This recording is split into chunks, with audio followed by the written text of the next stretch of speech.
ஆக லக்னம் லக்னாதிபதி இரண்டுமே லக்னமும் லக்னாதிபதியும் பாவகிரக தொடர்பில் இல்லாமல் இருந்தால் அந்த மனிதன், அது ஆணாக இருந்தாலும் சரி பெண்ணாக இருந்தாலும் சரி, அந்த மனிதன் ஒழுக்கமானவராகவும் நேர்மையானவராகவும் இருப்பார். நல்லவராகவும் இருப்பார். நேர்மையில் நல்லவராகவும் இருப்பார். ஒழுக்கமானவராகவும் நல்லவராகவும் இருப்பாங்க.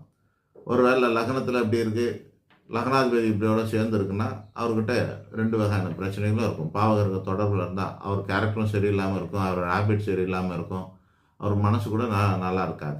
அந்த மாதிரி இருக்கலாம். இவ்வளோ தாங்க விஷயம். இப்போ இது ஒரு ஆளோட இது அப்படின்ன போது நீங்கள் அந்த ஆளோட ஜாதகத்தை எடுத்துகிட்டு வரீங்கன்னாக்கா மாப்பிள்ளையோட ஜாதகத்தை நேரடியாக கொடுத்தா அப்படி தெரிஞ்சுக்கலாம். அவங்களோட ஜாதகத்தை, மாப்பிள்ளையோட ஜாதகத்தையோ பொண்ணோட ஜாதகத்தையோ கொடுக்குறீங்கன்னா யாருக்கு ஜாதகம் கொடுக்குறீங்க அவங்கள பற்றி இப்படி தெரிஞ்சுக்கலாம். இது ஒன்று இருக்குது. ஆனால் நமக்கு விதின்னு ஒன்று இருக்கும் இல்லையா?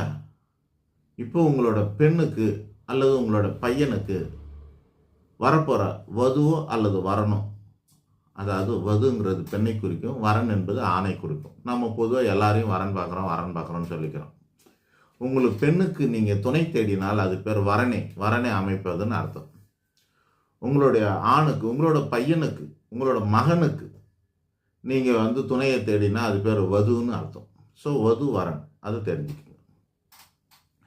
அப்படி பார்க்குறீங்க, அதுக்கு பற்றி நம்ம சொல்லிட்டோம். அவங்க ஜாதகத்தை கொடுத்தீங்கன்னா இது மாதிரி இருக்கும்னு சொல்லிட்டோம். அல்லது அதுக்கு முன்னாடி நீங்கள் தெரிஞ்சிக்க வேண்டியது என்னென்னா, உங்களுடைய பிள்ளைகளுடைய தலையெழுத்து எப்படி இருக்குன்னு தெரிஞ்சுக்கணும். உங்களோட பிள்ளைகளோட தலையெழுத்து எப்படி இருக்குன்னு தெரியுங்க.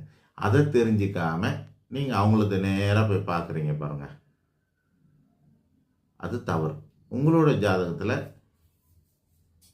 தனக்கு வரப்போகிறவங்க எப்படி இருக்கணுன்ற தலையெழுத்து உங்கள் பொண்ணோட ஜாதகத்துலேயும் உங்கள் பையனோட ஜாதகத்துலேயும் இருக்குதுங்க. அது எந்த வகையில் இருக்கும் அப்படின்னா, அவங்க கேரக்டர் வைஸாக நல்லவங்களாக இருப்பாங்களா, நல்லா இருக்க மாட்டாங்களா? உங்களுக்கு ஒரு விஷயந்தான் சொன்னேன், ஹேபிட்ஸ் அண்டு அவங்களுடைய கேரக்டர், குணாதிசயம், இது 2 மட்டும் தான் நான் சொன்னேன். பழக்க வழக்கங்களையும் அவங்களோட குணத்தையும் மட்டும்தான் நான் சொல்லியிருக்கிறேன். இன்னும் சிலது இருக்குது.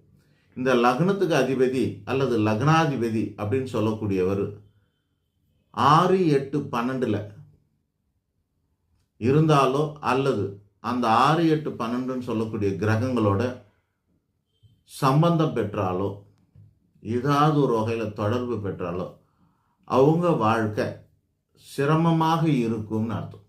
எப்படி இருக்கும்? சிரமமாக